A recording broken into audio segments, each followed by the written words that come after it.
chill. Wow, and your underlying energy is you guys, the Temperance card here. Moderation in all things, and the Seven of Swords. Okay, I feel like some risks have been taken, some things have been done in regards to your life, like whatever you guys had to do. Some of you guys, you may have been avoiding stuff, haven't really been paying too much attention to it, but now it's like, I think maybe there's some things that are definitely calling for action, but you don't know what to do about it. Maybe this is about some sort of communication, some more information that's needed. Some of you guys, it's basically all about information. Like, you guys just don't know what to do because you don't have enough information about stuff. Now, I think you have somebody around you that has all the information that you need. I think there's some people that are around you that can help you. I think you have already consulted somebody to help you around this time. But it's still not enough. It's still like, I don't know. I think it's about applying that knowledge, applying that information now, because all you can do is the best that you got, which is why temperance is coming up. And I think the reason why the future looks so unknown, right, with the high priestess, is because you're gonna have to kind of feel this through. You're gonna have to feel it out. There's no right or wrong direction in which to go, but there is this sort of there is just this unknown energy here. Like, it's kind of trusting your intuition, and I don't think you're upset or afraid of it. It's just almost like, what do you do, after that? Well, you just pretty much handle your business. Know what you know. Let that be your guide. If you need any more information, don't be afraid to ask. And I think that's one of the things too. But the advice is the Ace of Wands, which is talking about go, go, go. Just do it. Take action. Just take action, because as you'll learn and you'll grow, and you'll expand yourself the more you do things. Right now it's not really the focus to find all the information, because sometimes there isn't any information about what to do. I think you can have guidance, you can get some clarity, have somebody kind of consult you in regards what to do. But to be honest with you, there is no right or wrong way to go, and there's no absolute, there's no universal direction that you need to take. Unfortunately, this looks like you're just gonna have to. It's not really an unfortunate thing too, actually. It's more of like, the fortunate portion of this is that you have to trust your intuition. And the best way to know that you're headed towards the right direction, the only information you need to know is where you're trying to get to. Where's your goal? And then just kind of assess and plan for things around that. Because your aspiration is the Ten of Cups. You want to feel emotionally secure. You want to be surrounded by people that you love, people that you can enjoy your life with. You know what I'm saying? I really feel like this is you guys really wanting to step out and enjoy yourself, and really to connect with other people. Or to connect with the people that you know, connect with the people that you love. You want to be in an area where it makes you feel happy. And I don't think you guys care about the physical. It's nothing physical that you care about. It's more of like, what does happiness feel like for you, and how do you get there? But the whole focus of this reading is about not being able to just, you're not sure what to do. You don't feel like you have enough information. There's some things that need to be seen, some things that need to be gathered here. But I think it's just that the reason why the Seven of Swords came up is that perhaps there is a risk that needs to be taken, or that has already been taken for you guys. But mostly now it's just about kind of keeping the morale, right? Keeping everything balanced, keeping everything in harmony. Because right now, for the next couple weeks, you're going to be trying to do the best that you can, and there's no clear direction on how to do it. You just got to do it. So that should be already the barrier that's broken regarding, what you need to do, what you're learning how to do stuff. And how am I reading all of this, right? I'm just like going about just telling you the stuff. Well, we could start from the very beginning here. The Eight of Swords talks about being blinded, blinded by your thoughts, focusing on what your mind is saying, and all the the clutter that's going on up top. And the reason why is because of this Page of Cups, Page of Swords, excuse me.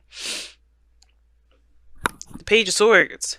It's the information card. You gather information. That's why it's seen as kind of sneaky or spying or stalky, because you're trying to gain information. And usually it's done by sneaky ways. This is usually this card of the spy, but you do gain more information with this card. It's not just communicating your truth or talking. And now for some of you guys, it is that too. You may have to just say a truth or communicate your truth, to be open and honest and blunt with the people around you. But I feel like this is about gaining more information.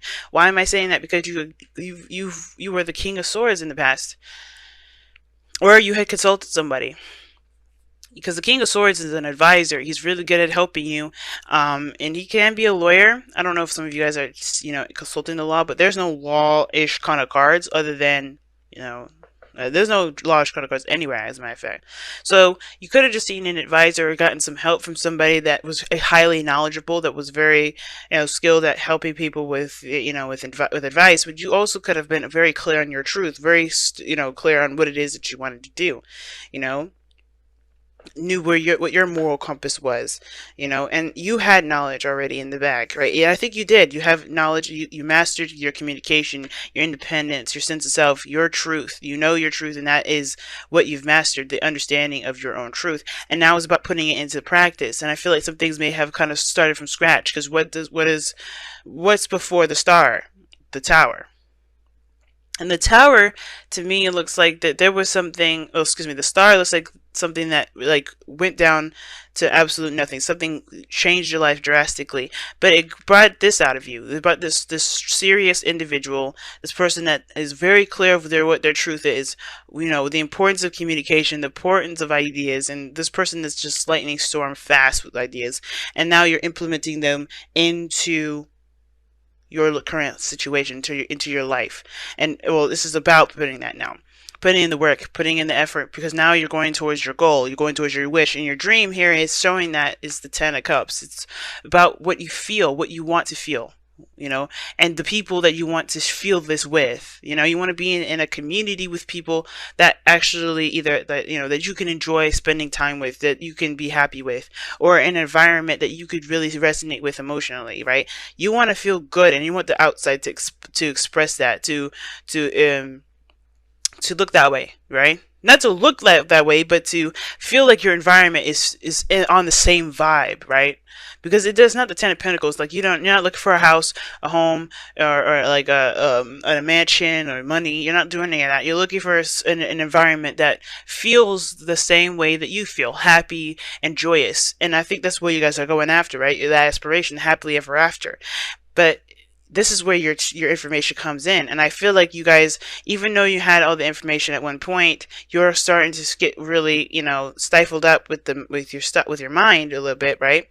And it's starting to cloud your judgment. It's starting to make doing things harder, because you guys are, you're looking at, okay, this is starting from scratch. This is starting from the very beginning. I got to start now, but I don't really know what to do. But I feel like it's a big panic, which is why Temperance is a big card here. Do not panic, right? Because all of these things are coming into play. Utilizing what you know and then making it so, right? Taking action on what you know. Taking action on what you know. Because I don't think this is really someone else.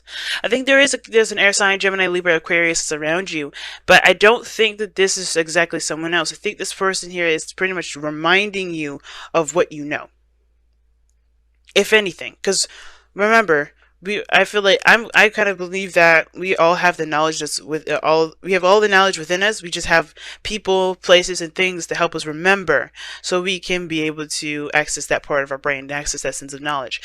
And I feel like this is you guys, though. Still, I don't really see this as anyone else. And as much as I would love to see you guys as fire energy, it's understandable. If you guys are going to start something new, you want information. But this is a new beginning. You have, you gained your truth. You know what your truth is, and now you're starting a new journey. So yeah, it makes sense why the Page of Swords is coming here, not just to gain more information, but there's more information to be learned. I think you guys are gaining more information, and you don't know what to do with that, because you already came in to the situation with a kind of an idea, right? With a certain perspective already. So it's like you're starting something new, and you're getting hit with different information, a different perspective, and you don't know what to do with that perspective because you already have one settled down. It's like somebody's changed the plans. But you gotta it's like rolling with those punches, the Temperance card. You gotta roll with the punches. Find the balance, find the harmony in it. And by doing that, you just keep going on your path, utilizing what you know, and seeing what this new perspective can offer you, and trying to, figuring out whether or not you could assess it, and then if you can't, keep moving. Because all in all, where you're going right now is a mystery to all of us.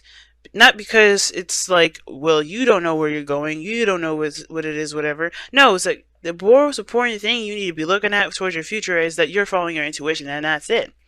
Because if you know where you're going, if you already have your aspiration here, which is the Ten of Cups, that's a done deal. We got that you're going there. But how you get there, what your next steps will be, that's up to you. That's what your intuition says. And everybody's intuition for situations like this is very different. So you have to trust your intuition with this.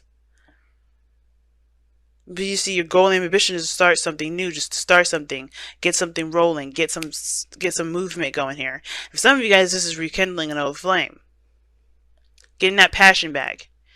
But remember, like, getting that passion back is very easy because you just remember what your aspirations are. What is your North Star? What is your goal? Now your outcome is judgment. So this is talking about a second chance, a second time around, another opportunity at something. But this is from the review of, you know what I'm saying? So I get this whole review thing here. And this energy is really intense here. I could feel it. I was already getting it from here, but then judgment just kind of adds on to the extra spice. And I feel like with judgment coming up here, guys, this is, you know, as far as the future goes, you're going to have to trust your intuition with this one, especially, and you're going to have to trust what you know. Because the High Priestess is also the card of what you know. And the King of Swords knows a lot of stuff. If not everything, a lot of stuff. Why? Because it's an Aquarius energy. Then you have the High Priestess, which is already the card of the hidden or the knowing. Right? And then you have Judgment here. So there's a situation where you have to kind of come up with something. Do something different, right? Because this is a situation that's come up again. This is not your first rodeo, which is why I'm saying all this. Like, you already knew what you needed to know. You got your truth here, and you're headed towards a new beginning here with new information, or you're headed with new information, or you're headed with something. Oh gosh, you're starting something new, but you're getting hit with new information, or you're trying to apply old stuff to a situation that may end up putting you back to where you were. But ultimately, this is what's coming up, is this review, this looking back, the situation, you know, that reminds you of the past. Something that you have been, where you thought you weren't going to be put here again. This is your ultimate test. You are in that situation again. And I think you know it. The High Priestess, the King of Swords, you know that. It's the biggest thing now is to do something differently. You have information, use it. And I know it looks like you don't, but it does. You never are ever put into a situation that you don't know how to deal with, that you are not equipped to handle. And this is one of those times you have to look back. What is the situation that you're headed towards that you need to do, you need to handle differently, right? Or that you should probably handle differently. Because the Judgment card is like saying, hey, we've been here before. We've been down this road before. And this is your time to see how much you've grown, see how much you've changed, and to really reflect on that change by making a choice, by taking action on this opportunity that's come about again. Or if it's not an opportunity or a circumstance in which you have to act, because it's not really giving you a lot of time to. Oh wow, breathe. It's saying this. You see, I was saying that, you guys, I can sense the freaking out energy. You guys are really freaking out. And it's understandable considering that this is a new beginning and this is like literally test one, you know. But don't freak out. Take a moment to breathe, guys. Bring that harmony back into the self so that you guide yourself. Meditate. And I know it's hard to do, but the last thing you want to do is make panicky decisions. Because, like, let's think about it. You can say, shut up, I don't know anything. But then you make the most, you know, panic decision ever. Because you're desperate to get the situation done and over with. Would you have made that decision if you were calm? So it's important to be calm. It's important to try to channel your inner self, channel some peace in yourself, because right now you're going to need to make all the decisions that you need to make with a clear head, as clear as possible. Because as you see, the Eight of Swords, that person is stuck and not moving because he's letting his mind keep him from doing the things that he would have done otherwise if he wasn't allowing his mind to occupy, you know, and to clutter his whole vision of everything. Clarity, guys. You know, and clarity is obtained by having peace. And I know it's hard to do, but as long as you keep doing what you know that you can do in the moment, that's what's going to help you establish that peace. But take a breath, take a moment, take a rest. Don't worry about things too much, because it can do you more harm than good. You guys have a wedding, okay, and this says this situation involves marriage. So this has to do with a commitment or some sort of tie between you and another person, or some sort of commitments to other people, because you have the Ten of Cups. Maybe this is regarding family. But the thing is that there's something here that's very intense and that's very, close to you and intimate as far as this goes. And I feel like with the wedding coming up, obviously it has to do with your happily ever after, and I feel like a wedding is a happily ever after, but of course it's a happily ever after of your singlehood cycle moving on to the marriage cycle. So whatever your commitments are to a happily ever after, it's going to, they're going to be trial and tribulations. A wedding, planning that wedding is not going to be easy, right? Going up to all those steps, you may have changes of plans, you may have hiccups, you may have some people canceling, you may have the wrong color of dress or clothing or theme music, right? But you have to kind of go with the flow with it. Not necessarily go with the flow, but improvise. That's what I mean. There's some things that you just kind of have to learn to improvise on. And you're Saggies. You're good at doing that. And I know it kind of feels like, I don't know what you mean, but you guys are good. In the heat of the moment, when something needs to be done, you guys are quick to think of a good solution. Or a not so great solution. But either one of those solutions, you guys understand that that experience is something that you will always have with you, and that's priceless. And it's more important than money can buy. So, as much as you can, take it easy, breathe a little bit, center yourself as much as you can right now, because with judgment involved in this thing, it's going to be, you could definitely feel the intense energy. I can feel it. I can feel the hyper active energy, like, oh my gosh, everything's going to be okay. As long as you center yourself and rely on the information that you know and embrace the information that comes in, right? Not all of it, but use that filtration system.